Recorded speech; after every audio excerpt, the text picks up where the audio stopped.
ರಾಷ್ಟ್ರೀಯತೆ ಪಕ್ಷ ಎನಿಸಿಕೊಂಡಿರುವ ಕಾಂಗ್ರೆಸ್ನ ಅಧ್ಯಕ್ಷರು ಇವತ್ತು ಭಾಳ ಬೇಜವಾಬ್ದಾರಿಯ ಹೇಳಿಕೆಯನ್ನು ಇವತ್ತು ಪತ್ರಿಕೆಯಲ್ಲಿ ನೀಡಿದ್ದಾರೆ.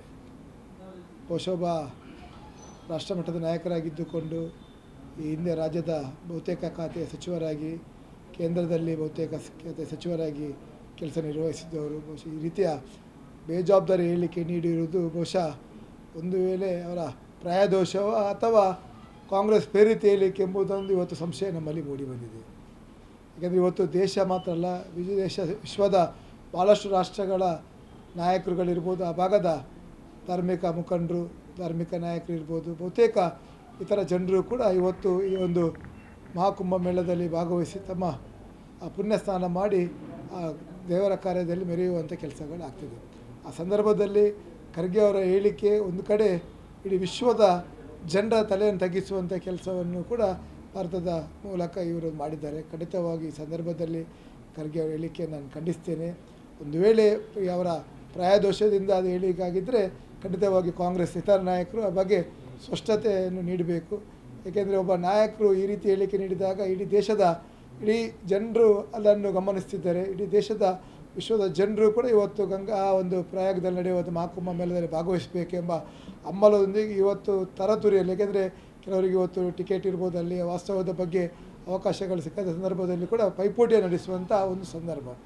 ಆ ಸಂದರ್ಭದಲ್ಲಿ ಖರ್ಗೆ ಅವರೇ ತಮ್ಮ ವಯಸ್ಸು ಮೀರಿ ಆಗಿದೆ, ಅದರಿಂದಾಗಿ ಈ ಕೊನೆಯ ಸಂದರ್ಭದಲ್ಲಿ ಈ ರೀತಿಯ ಹೇಳಿಕೆಗಳನ್ನು ನೀಡಿ ನಮ್ಮ ಧಾರ್ಮಿಕ ಭಾವನೆಗಳಿಗೆ ಧಕ್ಕೆ ಉಂಟು ಮಾಡುವಂಥ ಕೆಲಸ ಮಾಡಬೇಡಿ. ಖಂಡಿತವಾಗಿ ಇಂಥ ಹೇಳಿಕೆಗಳನ್ನು ನಾವು ಖಂಡಿತವಾಗಿ ಸಹಿಸುವುದಿಲ್ಲ. ಸಾರ್ವಜನಿಕವಾಗಿ ತಾವು ಕ್ಷಮೆಯನ್ನು ತಕ್ಷಣ ಯಾಚಿಸಬೇಕು. ಮೋದಿ ಮತ್ತು ಅಮಿತ್ ಶಾ ಅವರು ಸ್ವರ್ಗಕ್ಕೂ ಇಲ್ಲ, ಸೀದಾ ನರಕವೇ, ಎಷ್ಟು ಸರಿ 100 ಜನ್ಮ ಎತ್ತಿದ್ರು ಅಂತ ಹೇಳಿದ್ದಾರೆ. ಇವತ್ತು ಖರ್ಗೆ ಅವರು ನಮ್ಮ ಧಾರ್ಮಿಕದ ಬಗ್ಗೆ ಭಾಳ ಕಟುವಾಗಿ ಮಾತಾಡ್ತಿದ್ದಾರೆ. ಆ ಸಂದರ್ಭದಲ್ಲಿ ಸ್ವರ್ಗ ಯಾವುದು, ನರಕ ಯಾವುದು ಎಂಬುದನ್ನು ಅವರು ತಿಳಿಯಲಿಕ್ಕೆ ಭಾಳ ಕಷ್ಟ. ಏಕೆಂದರೆ ಅವರಿಗೆ ಹಿಂದೂ ಧರ್ಮ ಏನು, ಹಿಂದೂ ಧರ್ಮದ ಆಚಾರ ವಿಚಾರ ಏನು ಗೊತ್ತಿಲ್ಲದಾಗ ಸ್ವರ್ಗದ ಬಗ್ಗೆ ಮಾತಾಡೋದು ಕೂಡ ಅವರಿಗೆ ನೈತಿಕತೆ ಇಲ್ಲ. ಆ ಸಂದರ್ಭದಲ್ಲಿ ಕೇವಲ ಹೇಳಿಕೆಗಳ ಮೂಲಕ ಅಲ್ಪಸಂಖ್ಯಾತರಿಗೆ ಓಲೈಕೆ ಮಾಡುವಂಥ ಕೆಲಸ ಕಾರ್ಯವನ್ನು ಮಾಡ್ತಿದ್ದಾರೆ. ಇಡೀ ವಿಶ್ವದ ನಾಯಕ ಎನಿಸಿಕೊಂಡ ನರೇಂದ್ರ ಮೋದಿಯವರನ್ನು ಇಡೀ ವಿಶ್ವದ ಜನರು ಒಪ್ಪಿದ್ದಾರೆ. ವಿಶ್ವದ ಜನರು ಅವರ ಅಭಿವೃದ್ಧಿ ಬಗ್ಗೆ ಶಭಾಸನ್ನು ಹೇಳ್ತಿದ್ದಾರೆ. ಆ ಸಂದರ್ಭದಲ್ಲಿ ಅವರ ಹೇಳಿಕೆಯನ್ನು, ಅವರ ನಾಯಕತ್ವದ ಒಂದು ಗುಣಗಳನ್ನು ಸಹಿಸಲಾಗದೆ ಈ ರೀತಿ ದಾರಿ ತಪ್ಪಿಸುವಂಥ ಹೇಳಿಕೆ ನೀಡುವುದು ಖಂಡನೀಯ. ಖಂಡಿತವಾಗಿಯೂ ಖರ್ಗೆ ಅವರೇ ನಿಮ್ಮ ಪ್ರಾಯದ ಒಂದು ದೋಷದಿಂದ ಹೇಳಿದ್ದೀರಿ. ಖಂಡಿತವಾಗಿ ನರೇಂದ್ರ ಮೋದಿ ಅಂತ ವ್ಯಕ್ತಿತ್ವ ಬಹುಶಃ ಮುಂದಿನ ದಿನಗಳಲ್ಲಿ ಕೂಡ ನಮ್ಮ ದೇಶದಲ್ಲಿ ಪಡೀಲಿಕ್ಕೆ ಕಷ್ಟ ಸಾಧ್ಯ ಉಂಟು. ಆ ಸಂದರ್ಭದಲ್ಲಿ ಅವರ ಮಾರ್ಗದರ್ಶನ, ಅವರ ಆಡಳಿತ ಇನ್ನಷ್ಟು ನಮ್ಮ ದೇಶಕ್ಕೆ ಅಗತ್ಯ ಇದೆ ಅಂತ ಮಾತನ್ನು ಮಾಧ್ಯಮದ ಮುಂದೆ ನಾನು ಹೇಳ್ತೇನೆ. ರಾಷ್ಟ್ರೀಯತೆ ಪಕ್ಷ ಎನಿಸಿಕೊಂಡಿರುವ ಕಾಂಗ್ರೆಸ್ನ ಅಧ್ಯಕ್ಷರು ಇವತ್ತು ಭಾಳ ಬೇಜವಾಬ್ದಾರಿಯ ಹೇಳಿಕೆಯನ್ನು ಇವತ್ತು ಪತ್ರಿಕೆಯಲ್ಲಿ ನೀಡಿದ್ದಾರೆ. ಬಹುಶಃ ಒಬ್ಬ ರಾಷ್ಟ್ರಮಟ್ಟದ ನಾಯಕರಾಗಿದ್ದುಕೊಂಡು ಈ ಹಿಂದೆ ರಾಜ್ಯದ ಬಹುತೇಕ ಖಾತೆಯ ಸಚಿವರಾಗಿ, ಕೇಂದ್ರದಲ್ಲಿ ಬಹುತೇಕ ಖಾತೆ ಸಚಿವರಾಗಿ ಕೆಲಸ ನಿರ್ವಹಿಸಿದ್ದವರು. ಬಹುಶಃ ಈ ರೀತಿಯ ಬೇಜವಾಬ್ದಾರಿ ಹೇಳಿಕೆ ನೀಡಿರುವುದು ಬಹುಶಃ ಒಂದು ವೇಳೆ ಅವರ ಪ್ರಾಯದೋಷವೋ ಅಥವಾ ಕಾಂಗ್ರೆಸ್ ಪ್ರೇರಿತ ಹೇಳಿಕೆ ಎಂಬುದೊಂದು ಇವತ್ತು ಸಂಶಯ ನಮ್ಮಲ್ಲಿ ಮೂಡಿ ಬಂದಿದೆ.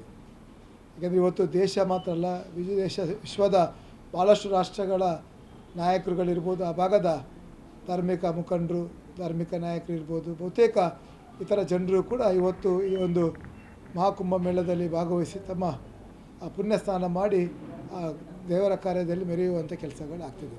ಆ ಸಂದರ್ಭದಲ್ಲಿ ಖರ್ಗೆ ಅವರ ಹೇಳಿಕೆ ಒಂದು ಕಡೆ ಇಡೀ ವಿಶ್ವದ ಜನರ ತಲೆಯನ್ನು ತಗ್ಗಿಸುವಂಥ ಕೆಲಸವನ್ನು ಕೂಡ ಭಾರತದ ಮೂಲಕ ಇವರು ಮಾಡಿದ್ದಾರೆ. ಖಂಡಿತವಾಗಿ ಈ ಸಂದರ್ಭದಲ್ಲಿ ಖರ್ಗೆ ಅವರ ಹೇಳಿಕೆ ನಾನು ಖಂಡಿಸ್ತೇನೆ.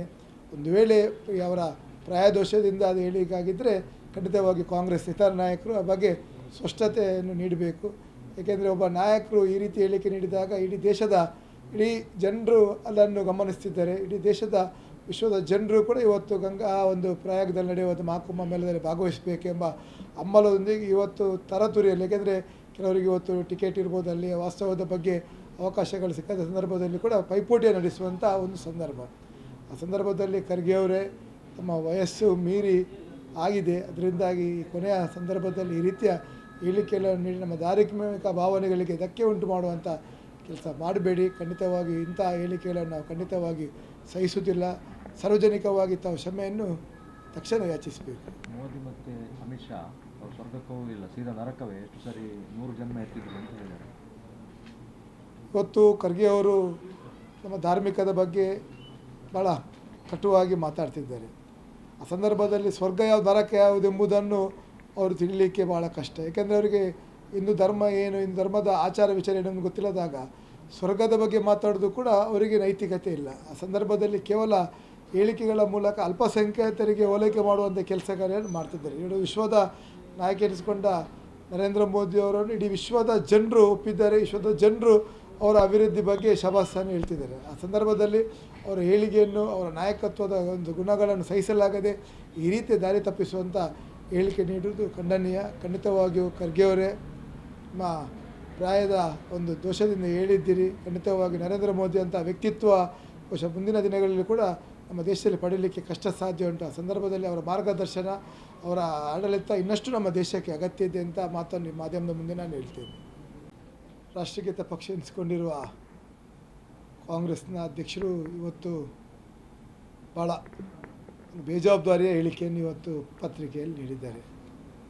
ಬಹುಶಃ ಒಬ್ಬ ರಾಷ್ಟ್ರಮಟ್ಟದ ನಾಯಕರಾಗಿದ್ದುಕೊಂಡು ಈ ಹಿಂದೆ ರಾಜ್ಯದ ಬಹುತೇಕ ಖಾತೆಯ ಸಚಿವರಾಗಿ, ಕೇಂದ್ರದಲ್ಲಿ ಬಹುತೇಕ ಖಾತೆ ಸಚಿವರಾಗಿ ಕೆಲಸ ನಿರ್ವಹಿಸಿದ್ದವರು ಬಹುಶಃ ಈ ರೀತಿಯ ಬೇಜವಾಬ್ದಾರಿ ಹೇಳಿಕೆ ನೀಡಿರುವುದು ಬಹುಶಃ ಒಂದು ವೇಳೆ ಅವರ ಪ್ರಾಯದೋಷವೋ ಅಥವಾ ಕಾಂಗ್ರೆಸ್ ಪ್ರೇರಿತ ಹೇಳಿಕೆ ಎಂಬುದೊಂದು ಇವತ್ತು ಸಂಶಯ ನಮ್ಮಲ್ಲಿ ಮೂಡಿ ಬಂದಿದೆ. ಯಾಕೆಂದರೆ ಇವತ್ತು ದೇಶ ಮಾತ್ರ ಅಲ್ಲ, ವಿಶ್ವದ ಭಾಳಷ್ಟು ರಾಷ್ಟ್ರಗಳ ನಾಯಕರುಗಳಿರ್ಬೋದು, ಆ ಭಾಗದ ಧಾರ್ಮಿಕ ಮುಖಂಡರು, ಧಾರ್ಮಿಕ ನಾಯಕರು ಇರ್ಬೋದು, ಬಹುತೇಕ ಇತರ ಜನರು ಕೂಡ ಇವತ್ತು ಈ ಒಂದು ಮಹಾಕುಂಭ ಮೇಳದಲ್ಲಿ ಭಾಗವಹಿಸಿ ತಮ್ಮ ಪುಣ್ಯ ಸ್ನಾನ ಮಾಡಿ ದೇವರ ಕಾರ್ಯದಲ್ಲಿ ಮೆರೆಯುವಂಥ ಕೆಲಸಗಳಾಗ್ತಿದೆ. ಆ ಸಂದರ್ಭದಲ್ಲಿ ಖರ್ಗೆ ಅವರ ಹೇಳಿಕೆ ಒಂದು ಕಡೆ ಇಡೀ ವಿಶ್ವದ ಜನರ ತಲೆಯನ್ನು ತಗ್ಗಿಸುವಂಥ ಕೆಲಸವನ್ನು ಕೂಡ ಭಾರತದ ಮೂಲಕ ಇವರು ಮಾಡಿದ್ದಾರೆ. ಖಂಡಿತವಾಗಿ ಈ ಸಂದರ್ಭದಲ್ಲಿ ಖರ್ಗೆ ಅವರ ಹೇಳಿಕೆಯನ್ನು ನಾನು ಖಂಡಿಸ್ತೇನೆ. ಒಂದು ವೇಳೆ ಅವರ ಪ್ರಾಯದೋಷದಿಂದ ಅದು ಹೇಳಿಕೆಯಾಗಿದ್ದರೆ ಖಂಡಿತವಾಗಿ ಕಾಂಗ್ರೆಸ್ ಇತರ ನಾಯಕರು ಆ ಬಗ್ಗೆ ಸ್ಪಷ್ಟತೆಯನ್ನು ನೀಡಬೇಕು.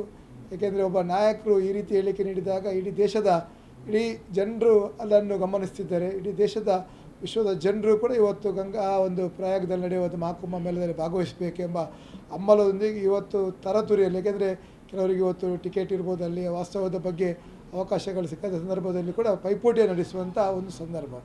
ಆ ಸಂದರ್ಭದಲ್ಲಿ ಖರ್ಗೆ ಅವರೇ ತಮ್ಮ ವಯಸ್ಸು ಮೀರಿ ಆಗಿದೆ, ಅದರಿಂದಾಗಿ ಕೊನೆಯ ಸಂದರ್ಭದಲ್ಲಿ ಈ ರೀತಿಯ ಹೇಳಿಕೆಗಳನ್ನು ನೀಡಿ ನಮ್ಮ ಧಾರ್ಮಿಕ ಭಾವನೆಗಳಿಗೆ ಧಕ್ಕೆ ಉಂಟು ಮಾಡುವಂಥ ಕೆಲಸ ಮಾಡಬೇಡಿ. ಖಂಡಿತವಾಗಿ ಇಂಥ ಹೇಳಿಕೆಗಳನ್ನು ನಾವು ಖಂಡಿತವಾಗಿ ಸಹಿಸುವುದಿಲ್ಲ.